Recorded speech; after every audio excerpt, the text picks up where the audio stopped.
All right, I'm in one of our TV studios here. This is our green screen for the weather. Right behind it, you can see the flames out this door. I'm gonna go outside real quick just to get you an idea of how close this is to our station. There are the flames right there. Right there. Good evening, I'm Scott Hennessee, outside of our television station alongside Kelsey Gerkins, our chief meteorologist, where there has been a fire that broke out just after 9 o'clock here at TV Hill in Santa Barbara. Scott, back to you. Hey, Blake, thank you very much. Again, this is our first time here back in the building. They have just given us the all clear to come back in. Scary moments for us here around the television station with this fire breaking out tonight, burning up the hill towards our station and towards homes just down the way. We hear from Mike Eliason. One home has taken some damage. We certainly hope for the best for that homeowner. Our neighbor up here on TV Hill, 50 homes are threatened. 17 engine crews are out there. This is video that I took earlier today in our satellite dish area. These firefighters are going to knock out that wall that you see there to the right and get down closer to those flames. And those embers are everywhere, as you can see, all over the place. And our building is just feet away from those satellite dishes. The fire crews arrived, but it was very perilous, very scary times. Just on the other side of those bushes there is a home. I spoke with the homeowner. His name is Steve.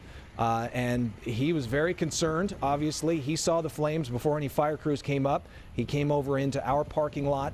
And it looks like his place is okay. What we want to do right now is we want to hear from a gentleman named Jose, who is the property manager for the dryer building next door to us. And he explains how he was able to get a hose out and put it on this fire, as we see some video taken from down below the hill. And this is what many people around Santa Barbara were looking at today. But let's hear from our neighboring property manager, who did such a great job getting the first water on this fire from above. Sir, thank you for what you're doing here. You're welcome. What's your name? My name is Jose. Jose, are you with the property next door? Yes, I am. I am the property manager next door, yes, at the dryer building. You've been out here for a while. Tell me what you've seen and what you've been able to do here. Well, I was driving back to Miramonte Drive, and we saw the fire, so immediately I went to the building and grabbed the fire hose, and here we are, trying to contain the fire on this side, at least flank it from this side. All right, that was Jose Arevalo at about 9:30 tonight, about 30 minutes after the fire started. He was on it quickly. Apologies if we could not make out everything he was saying because of the audio quality due to the wind, which was the big issue that we were dealing with here with this fire spreading. Kelsey Gerkins is outside on our back patio, and she has more. She's been telling us about this wind advisory, the wind warnings that have been going on as we see some of these flames going up in trees from earlier.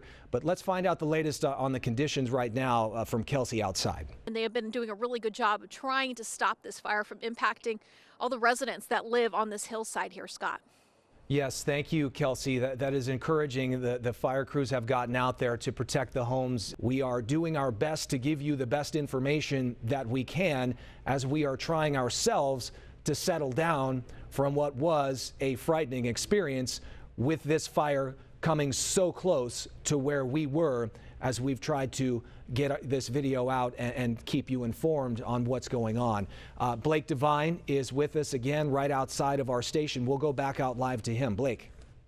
Sending it back to you, Scott. Blake, let me ask you, Blake, are you at the home right next door to our television station?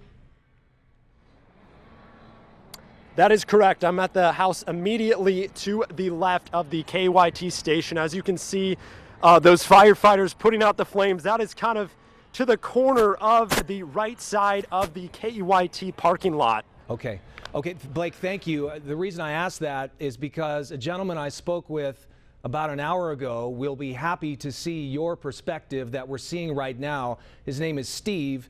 He fled the flames, which he saw through those windows you were just showing us coming up the hill towards his home, and I interviewed him in our parking lot just about 10 o'clock tonight. Let's hear from him. And I was watching the television, and all of a sudden ashes are flying up in the air. Yeah.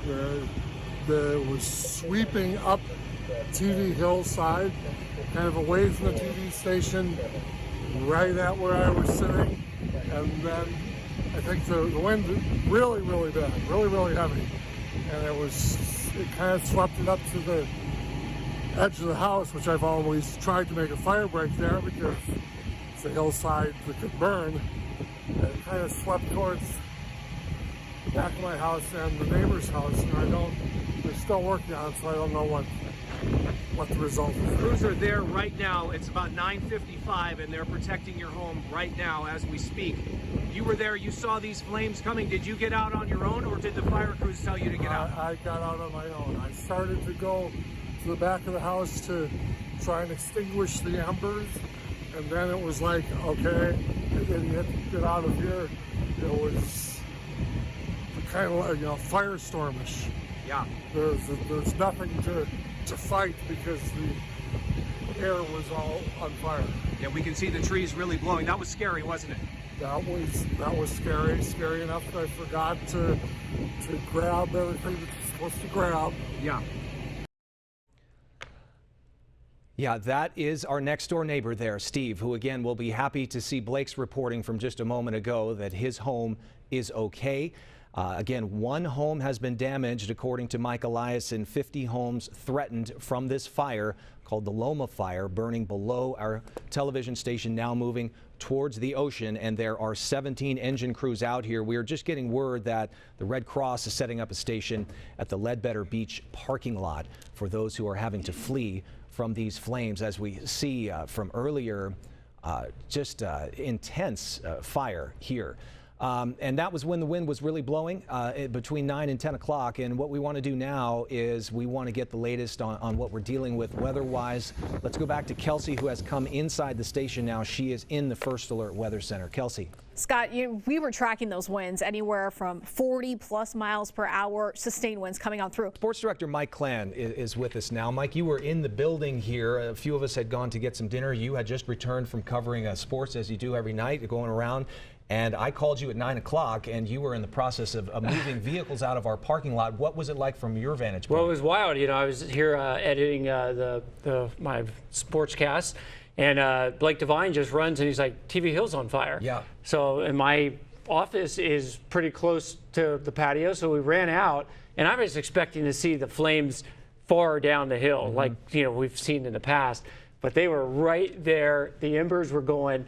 And I knew it was serious because the wind was howling. I knew that going, I was at Dos Pueblos today, and it was windy out there. So I knew the winds were, this was not a fire to be messed with. So I went around and told our director, Ed, there was a huge fire, that everyone got alerted and got out of the building.